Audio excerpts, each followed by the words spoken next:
Lewis Hart for The Ring magazine. Delighted to join with Frank Warren here in Liverpool ahead of a big fight week. Nick Ball returns, defends his world title against TJ Dehaney. It chops a stacked card. I think Andrew Kane, Charlie Edwards is one of the pick of the bunch for the undercard. But Frank, good to see you. How's things ahead of another big fight week in Liverpool? It's a great fight week and a fabulous card we've got on Saturday.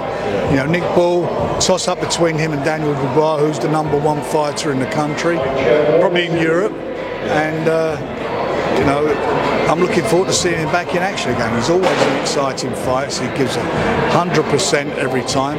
And it's a fight you can't, obviously, like any champion, you can't afford to lose a fight, but he's on a path to fight Inoue by the end of the year, so he'll want to put in a good performance and just keep winning so he can get that big fight. Yeah, no, as I say there, obviously the main common denominator with TJ is obviously he did fight Inoue, and a lot of people talk about Nick Ball potentially fighting Inoue.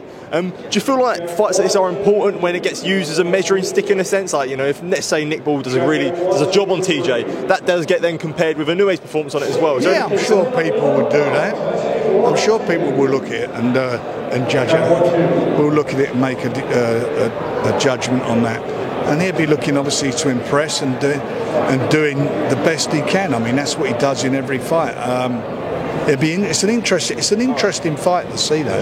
Yeah. Also, as I said there, Andrew Kane. The pressure's on him to do that, to look better than Inoue did. Do you think realistically that we do see Ball Inoue at some point at the end of this year? If they keep winning, both of them, yes. Yeah. Andrew Kane against Charlie Edwards, a really good fight as well. That's a cracker of a fight. I mean, a really good fight. Former world champion. He's been talking a lot about the fight, Charlie, and the last few weeks. We're talking will all stop on Saturday, and we get down to the business and see what happens. I'm a big believer in Andrew. Andrew's again from Paul Stevenson's stable. He's done brilliantly with him, with his fighters, and he potentially could be the next big star. Yeah, for sure. Quickly moving on, Frank, a bit pressed for time, but do have to ask, obviously, April 5th, the card on DAZN, the start of DAZN, it's taken a bit of a hit. Obviously, the main event and chief support both suffering with pullouts. Looks like now Joe Joyce will be taking on Filip Hrgović. Anything that you can confirm on that? And I guess that fight in itself as a late replacement for Joe. Would you make of Hrgović as an opponent for Joe? It's a tough fight. It's a tough fight for both of them. I mean, it's exactly the same as the fight that he had before Joe against Dillian. The winner goes on, the loser is going to have to think about what he does. For Joe, especially at this point in his career, could it be underseen as a risky fight? Because it really, of course, it's a risky fight. Every fight he has is a risky fight, But if he wants to get back into it, he's got to come back with a win against a real good, credible opponent. And Joe's never ducked a challenge. Look at his record. Reported today by The Ring magazine that Okolie against Riakporhe is off as well due to an injury of Lawrence Okolie.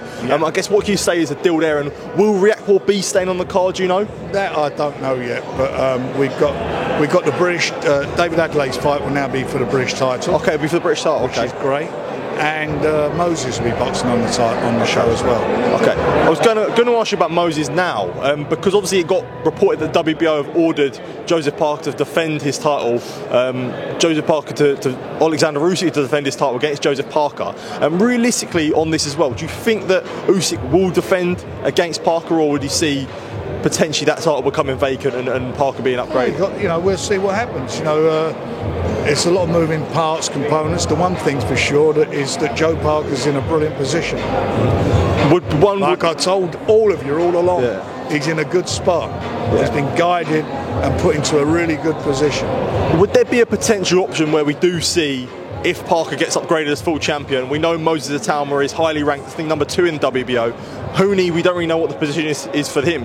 Could we see a position where we do see Parker and Itauma ordered we will see how it all unfolds in the next month or so.